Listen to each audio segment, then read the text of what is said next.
Hi everyone, Alistair Davies here. Welcome back to my YouTube channel. Today we're looking at club face control and really what controls the club face, how we can do it better to give us more consistent results on the golf course. One of the biggest variances I see with golfers that come onto my lesson tee is how they control the club face. Now we also have people that struggle with path control as well, but when we're talking of the, let's say, more experienced golfers, the club face variable vector I would see on TrackMan would be one of the biggest things that changes. So we're looking really to tighten down this club face control to allow you to hit better shots more consistently and therefore lower your scores. If you are a new viewer, please consider following and subscribing. I post 3 videos a week on a variety of subjects, all designed to lower your scores and help improve your golf. Keep watching to learn how we can control this club face better in the golf swing.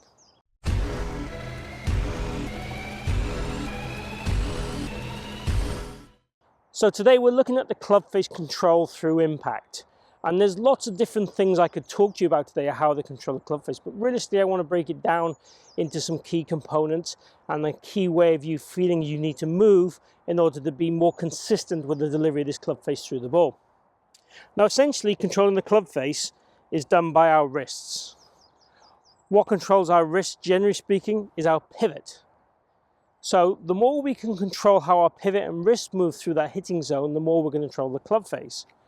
So if you imagine, if I go to swing a golf club and I allow my pivot to stop, the wrist will overtake, and therefore the club face goes into this action here. And if I show you with my hand, the club face will do this. So it increases its loft and closes. So the ball will go high and left, or potentially we might even hit the ground before the ball because it's increasing our low point, or decreasing our low point if you want to call it that. It's making our low point happen before the golf ball.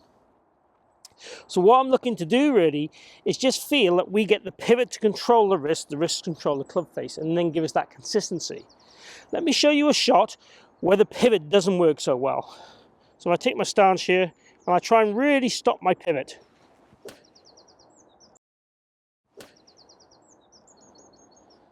You might be able to pick up that ball flight. Again, I've only hit that very, very softly. That ball's gone 70 yards, 60 yards, or wherever it's gone. But I hit the ground slightly before the ball. The ball went left. So, I would class that as really poor control of the club face. And again, all I tried to do there was stop my pivot. And now, naturally, I'm going to want to move my pivot because I've always moved my pivot. So it's a bit more difficult for me to do that than someone that is really doing this poorly. But hopefully you get the idea and the concept that moving this slowly and moving it in a poor range makes my wrist work earlier. As this decelerates earlier, this accelerates earlier, therefore the club face does this. Now you could say the opposite. If you had a player, and this is quite rare, that never decelerates his body and creates too much shaft lean, the club face could stay open. I would say it happens more this way, the arms separate from the body rather than the case of the body not doing its proper job. You could say again, the body turns and stops and doesn't go around the corner, dragging the arms around the corner with it. That could be also part of the puzzle or part of the problem. What I'd like you to think you're going to do is just really feel when you hit golf balls, you feel as wooden as you can with your hands and you feel as active as you can with your body. And we feel there's no deceleration. So what we feel is the body turns around the corner, the body extends and delays everything else. So I would love you to be able to hit lots of half shots where you feel that's what you're doing and then increase that to follow swings. And we'd want the ball flight to be pretty consistent. I'll show you a secondary drill in a second where we can work on the bit on the club face start line, on the ball start line through better club face control as well. So let's just have a go at one of those shots where I feel now that I'm going to be really active with the body and let the hands be responsive.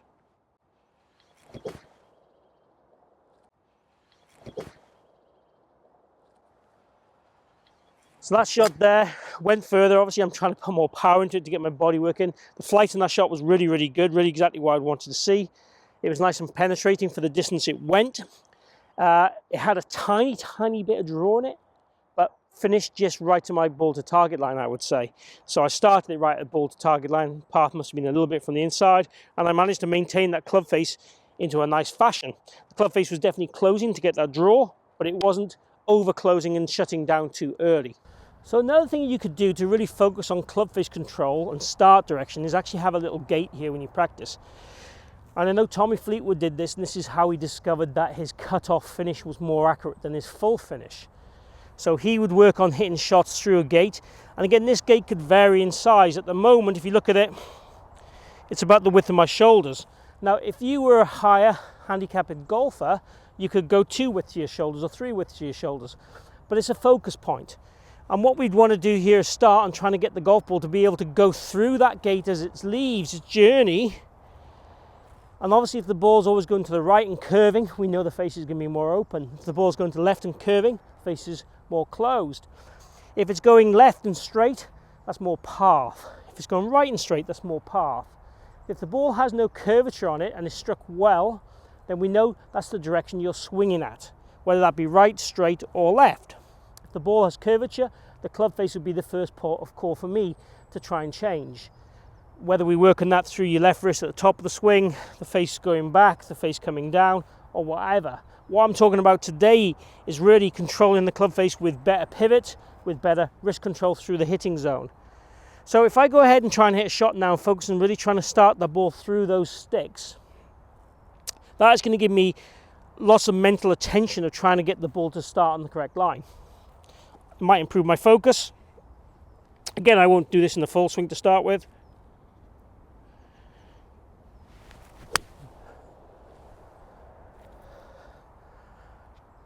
So pretty pleased with that. Had a tiny bit of draw on it again, but it went through the start line. And again, in terms of where the ball finished and landed, it would be on the green. So I'd be pretty happy with that. If I'm being really, really precise, I might try and reduce the amount of draw. And then that would give me a straighter shot. But it would depend on my preference, whether I wanted to draw shots or hit straight shots or fade shots. So I could work this different ways. I can move these to the left and try and fade them through them. I can move it to the right and try and draw them through them more. I think the key is, and I say this a lot on my videos, is about feeding what you need. So if you need to get the ball starting more right, you might move this gate over to the right more. If you need to start the ball more left, you move this gate more to the left. It's all about being precise to what you need, ideally fitting into your plan to make you a better golfer. But really the take-home message from this video is all about really trying to use your body control the club face, starting with some smaller swings, getting control of that club face initially, and then build that up. If you can't control the club face at a small swing, then there's no point trying to control it at a big swing. The only time I'd say that would differ from that is when you do a bigger swing, if you move your body better because you're using it at a faster speed. But remember, when you're doing these small swings, I still want you to be fairly aggressive with your speed. It's just going to be a smaller length swing. Because if you start going slowly, nearly always the deceleration timing goes out. So being slow is not a good trait. Having time and space is a good trait to your golf swing, but not being slow. Hope you've enjoyed today's video on controlling the club face through your body and the little drill you can do there at the start line, and also the demonstration of showing you what happens when it's not good versus when it is good and how the shots vary. If you have, please click like and share the video. Also, I'd like to invite you to chat down below, comment on the video, ask any questions, also request any videos you want to see in the future. Even if I've already covered them, if you're requesting videos, I will cover them again. And I'll put a different slant on it and I'll add more information to it. So be precise with what you want down below. If there's something you really want to get me to cover, I will certainly come at you with a video as soon as I can. So thank you for watching today. If you haven't subscribed already, please hit my logo down this bottom corner. Join me on my journey and let me help you lower your scores. So thanks once again for joining me today and the support. Hopefully see you again here soon.